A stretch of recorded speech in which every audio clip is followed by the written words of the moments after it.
લઈ રહ્યો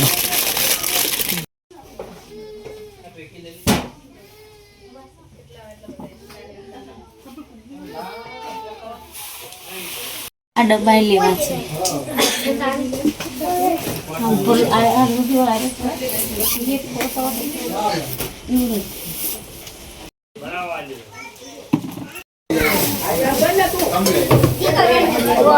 ડબ્બો મોટો લઈ રહ્યો સેવન ગેસને જમવા માટે ડીશ લઈ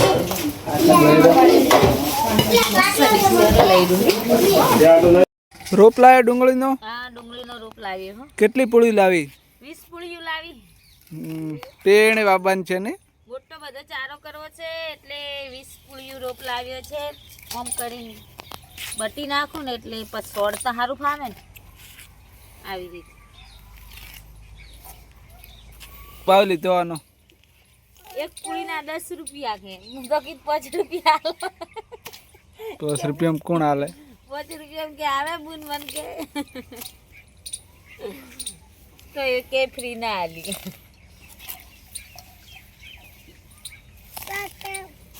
એક પૂળીને કેટલા છોડ આવતા હશે? 30 ડુંગળી આવતી હશે. વળી કેટલી આવે? એવું 30 છોડ આવે તો મોટી મોટી છે ને? 20 પૂળીઓ લાવી છે. 20 આખો ચારો કરવો છે એટલે. થળીઓ કેવા જાડા સીવાનો? થળીઓ તો જાડા સી હો. બધી કાપી નાખો ને? હવ બધી કાપી નાખ. તરત ચોડવા જઈએ હેડો. એટલી કાપો બીજી પછી કાપો. ડુંગળી ચોડવાનું મુહૂર્ત કરી લઈએ. ધરતી માતાને પડાવી દઈએ ડુંગળી તો આમ છોડવાની. પહેલી વાર છોડવું જ નહીં ડુંગળી હો. થોડી સીટી છોડો. લગતી પડશે. પેલા વિડિયા આવી તો આમ કરતા હોય. ઓ નાખતો હોય બી એમ નાખી. આવી રીતે વાવી દીધી એમ? હો આવી રીતે. પછી હું માટી માથે વાળી લેવાની. ઊભી થઈ જશે? હો તો એને આસી ઊભી થઈ. તમારે ઓળા કાઢવાના, તમારે ડુંગળી છોડવાની. ડુંગળી મોળા ના કાઢો ને ખૂંટીથી છોડી પડે. તો 5 પૂળી તો ઓમાં વપરાઈ ગઈ છે. હવે રીસી 15 પૂળી પોકશે કે નહીં? પૂરો ચારો નહીં પડે છે ને પડે. ફરી લાવવો પડશે રોપ. તો આટલો તો હડો ચોડી જઈ. મિત્રા સોડાવજો. મિત્રા ના ઉખડાય. ના ઉખડા સાઈડ એમ વાવ વાવજે. માટી વાવ વાલ. હા બસ બસ. રવડી હડો જડાવલી બાદ જતા રહો.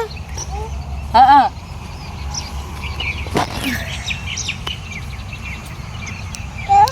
હા છોડો. દીદી તાઈજી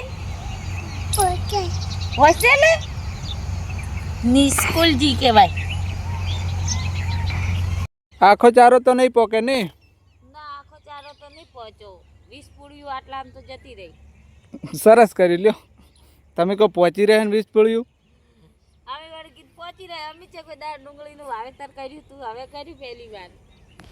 તો હજી ખૂટ્યો છે રોપ તો હજી 20 પૂળીઓ લાવીને વાવી દઈએ ચાલે? ચાલે પણ આટલો પાવો પડશે. આ તો પાવી દે અડધો હોય પાળી કરીને.